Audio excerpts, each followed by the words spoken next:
Hello bachcho, let's start this question. So this question says, which physical quantities are represented by the following product of moment of inertia and angular velocity। ठीक है, तो हमें क्या करना है, moment of inertia और angular velocity का product करना है और हमें बताना है कि ये कौन से फिजिकल क्वांटिटी को रिप्रेजेंट करता है। ठीक है, तो देखिए बच्चों, इस क्वेश्चन का जो आपका की कॉन्सेप्ट है, इस क्वेश्चन का आपका की कॉन्सेप्ट क्या है, ये क्वेश्चन आपका डायमेंशन पर बेस्ड है। ठीक है, this question is based upon our dimension analysis. ठीक है, डायमेंशन एनालिसिस का यूज करके हम यहाँ पर इसके यहाँ पर प्रोडक्ट को यहाँ पर फाइंड आउट करेंगे।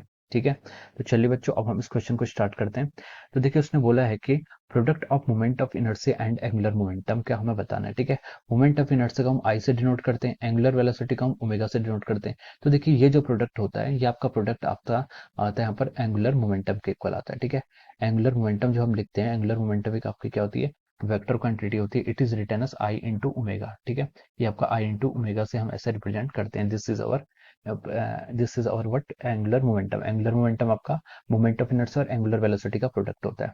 तो देखिए, अब हम इसको क्या करते हैं, वेरीफाई भी कर लेते हैं डायमेंशन एनालिसिस से। ठीक है, एंगुलर मोमेंटम क्या होता है, आपका mass m into V into R, जो इसका फॉर्मूला होता है वो होता है आपका m into V into R. ठीक है, और यहाँ पर क्या होता है आपका आई ओमेगा को हमने आई ओमेगा ऐसे लिख दिया। तो अगर हम इसको वेरीफाई करना चाहेंगे तो हम लिख सकते हैं कि जो आपकी डायमेंशन होगी किसकी, मास, वेलोसिटी और रेडियस की, it must be equal to the dimension of our I into omega. ठीक है, ये आपकी आई ओमेगा की डायमेंशन के इक्वल होनी चाहिए। ठीक है, तो देखिए मास, अब हम डायमेंशन लिखना शुरू करते हैं। मास की डायमेंशन क्या होगी, आपकी मास होगी एम ई होगी। वेलोसिटी की डायमेंशन होती है आपकी एल टी माइनस वन, और रेडियस की डायमेंशन होती है आपकी एल। ठीक है, तो ये हमने ऐसे डायमेंशन यहाँ पर ऐसे लिख दिए हैं। अब देखिए, आगे आते हैं हम डायमेंशंस ऑफ आई। आई क्या होता है आपका, moment of inertia. Moment of inertia आप डिफाइन करते हैं तो हम इसको ऐसे करते हैं, M I into R I का square. This is our moment of inertia, ये आपका मोमेंट ऑफ इनर्शिया का फॉर्मूला होता है। ठीक है, तो एम के यहाँ पर मास, आर के यहाँ पर आपकी लेंथ या फिर डिस्टेंस। ठीक है, और ओमेगा की डायमेंशंस क्या होती है, ओमेगा होता है आपका एंगुलर वेलोसिटी, जिसको हम लिखते हैं 2 पाई बाई टी। ठीक है, इसका फॉर्मूला होता है आपका 2 पाई बाई टी। ठीक है, तो चलिए अब हम इसको सॉल्व करते हैं।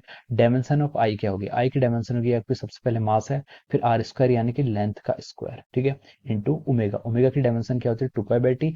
2 पाई क्या है, डायमेंशनलेस है, और टी ऊपर आएगा तो कितना हो जाएगा, टी की पावर माइनस वन। ठीक है, तो ये आपकी कितने किसकी डायमेंशन आ गई है, आई ओमेगा की। अब हम इसको सॉल्व करते हैं। देखिए, इसको सॉल्व करके हम लिख सकते हैं, मास इधर हो जाएगा, एल यहाँ पर 2 टाइम्स हो जाएगा, और टी की पावर कितनी आएगी, माइनस वन। यहाँ से हम इस लिख सकते हैं is equal to, right hand side में आएगा M L two T minus one. तो देखिए, लेफ्ट हैंड साइड और राइट हैंड साइड का एक्सप्रेशन आपका इक्वल आ गया, तो इसका मतलब है कि जो हमारा फॉर्मूला है वो क्या है, डायमेंशनली करेक्ट है।